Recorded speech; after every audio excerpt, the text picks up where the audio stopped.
பெண்களை இழிவுபடுத்தும் விதமாக பேசிய அமைச்சர் பொன்முடியை கண்டித்து பல்லாவரத்தில் அதிமுகவினர் ஆர்ப்பாட்டத்தில் ஈடுபட்டனர். முன்னாள் அமைச்சர் ப. வளர்மதி, மாவட்ட செயலாளர் சிட்லப்பாக்கம் ச. ராஜேந்திரன் கண்டன உரையாற்றினர்.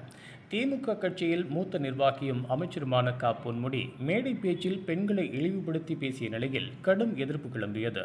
திமுகவில் வகித்த மாநில துணை செயலாளர் பதவியும் பறிக்கப்பட்டது. இந்த நிலையில் அதிமுக பொதுச் செயலாளர் எடப்பாடி பழனிசாமி அறிவிப்பின் பேரில் பல்லாவரத்தில் பொன்முடியை கண்டித்து கண்டன ஆர்ப்பாட்டம் நடைபெற்றது. இதில் செங்கல்பட்டு மேற்கு மாவட்ட செயலாளர் சிட்லப்பாக்கம் ச. ராஜேந்திரன் தலைமையில் நடைபெற்ற ஆர்ப்பாட்டத்தில் முன்னாள் அமைச்சரும் அதிமுக மகளிரணி செயலாளர் ப. வளர்மதி கலந்து கொண்டு கண்டன உரையாற்றினார். பகுதி செயலாளர் சிட்லப்பாக்கம் மோகன், தாம்பரம் மாநகராட்சி எதிர்க்கட்சித் தலைவர் சேலையூர் ஜி. சங்கர், கவுன்சிலர் சாந்தி புருஷோத்தமன், பம்மல் ஜெகன் உள்ளிட்ட மகளிர் அணி நிர்வாகிகள் கலந்து கொண்டு கண்டன கோஷங்களை எழுப்பினர். அவர் பேசியவுடன் 2 நாட்களிலே மாண்புமிகு அக்காவுடைய தலைமையிலே சென்னையிலே மாபெரும் கண்டன ஆர்ப்பாட்டம் நடைபெற்றது. நீங்கள் எண்ணி பார்க்க வேண்டும். அனைத்து இந்திய அண்ணா திராவிட முன்னேற்ற கழகத்தை பொறுத்த மட்டில் பெண்களை தாயாக, சகோதரிகளாக வாக்களிக்கக்கூடிய கட்சி. புரட்சித் தலைவர் எம்ஜிஆர் அவர்கள் அவருடைய தாயை வணங்காமல் வீட்டை விட்டு வெளியே சென்றது கிடையாது. பார்க்கக்கூடிய அனைவர்களையும் தன்னுடைய தாயாக, சகோதரிகளாக பாவித்தவர் தான் புரட்சித் தலைவர் எம்ஜிஆர் அவர்கள். அவருக்கு பின்னால் இந்த இயக்கத்தை கட்டி காத்த மாண்புமிகு அம்மா அவர்கள்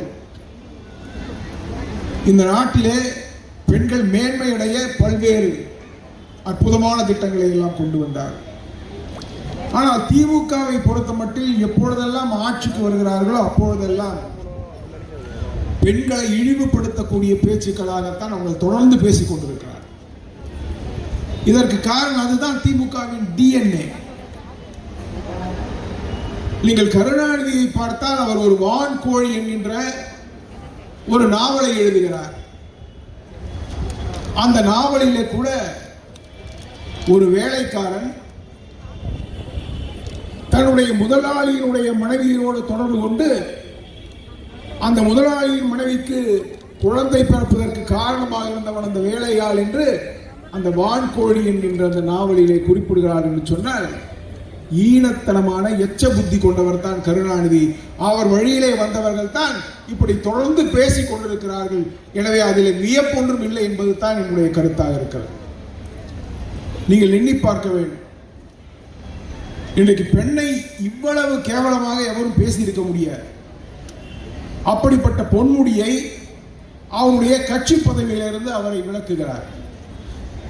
நான் ஸ்டாலின் அவர்களை பார்த்து கேட்கிறேன், கட்சி பதவியிலே இருந்து அவரை நீக்கக்கூடிய நீங்கள், கட்சிக்கு வேண்டாம் என்று கருதக்கூடிய நீங்கள், எங்களுக்கு மட்டும் அவர் அமைச்சராக இருக்கக்கூடிய தகுதியை வாய்ந்தவரா என்று நீங்கள் எண்ணி பார்க்கணும்.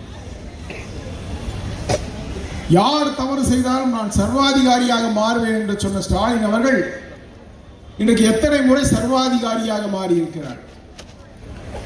அருகிலே இருக்கக்கூடிய தாம்பரம் சட்டமன்ற உறுப்பினர் அவர்கள் ஒரு கம்பெனியிலே போய் கலாட்டா செய்கிறார். இங்கே பல்லாவரத்தில் இருக்கக்கூடிய சட்டமன்ற உறுப்பினருடைய மருமகள், மகன் தன்னுடைய வேலையாளை கொடுமை செய்கிறார்கள். அந்த சிறு பிள்ளை, அந்த சின்ன சிறுமியை கொடுமைப்படுத்துகிறார்கள்.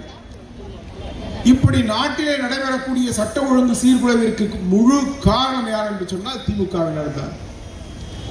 இவர்கள் எப்பொழுது சர்வாதிகாரியாக மாறி இவர்கள் மீது எல்லாம் நடவடிக்கை எடுப்பார் என்று நாட்டு மக்கள் இன்றைக்கு வினவிக் கொண்டிருக்கிறார்கள். பெரியவர்கள், நாட்டிலே எத்தனையோ முதலமைச்சர் இருக்கிறார்கள், எத்தனையோ ஆட்சி நிறைவேற்றிக் கொண்டிருக்கிறது.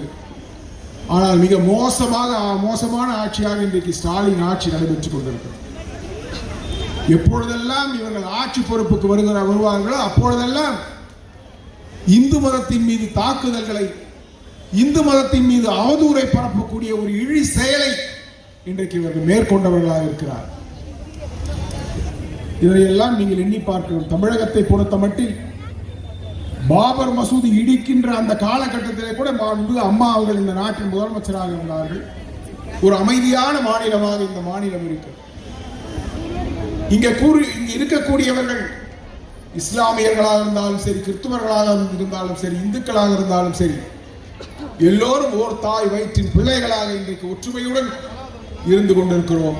கடந்த 4 ஆண்டுகளாக அவர்களிடையே பிரிவுகளை ஏற்படுத்தக்கூடிய காரியத்தை தான் ஸ்டாலினும் திமுகவினரும் செய்து கொண்டிருக்கிறார்கள். எனவே அன்பு சகோதர சகோதரிகளை, இந்த கூட்டத்தின் வாயிலாக நான் பணிவன்போடு கேட்டுக்கொள்வதெல்லாம், இன்றைக்கு பெண்கள் மீதான அந்த தாக்குதலை கண்டிக்கின்ற வகையில்தான் அதிக எண்ணிக்கையிலே இங்கே பெண்கள் திரண்டு வந்திருக்கிறீர்கள். எந்த தேர்தல் வந்தாலும் இனி திமுகவிற்கு வாக்களிக்கப் போவதில்லை என்கின்ற உறுதியை நீங்கள் மேற்கொள்ள வேண்டும். பொன்முடியினுடைய பேச்சை கேட்டதற்கு பிறகு எந்த தாய்மார்களும் எந்த சகோதரிகளும் திமுகவிற்கு வாக்களிக்கவே மாட்டார்கள் என்கின்ற நம்பிக்கையோடு விடைபெறுகிறேன். நன்றி, வணக்கம். இது போன்ற உள்ளூர் செய்திகள், மாநில செய்திகள் மற்றும் பயனுள்ள தகவல்களை உடனுக்குடன் தெரிந்து கொள்ள GST ஆன்லைன் மீடியாவை இலவசமாக சப்ஸ்கிரைப் செய்து கொள்ளுங்கள்.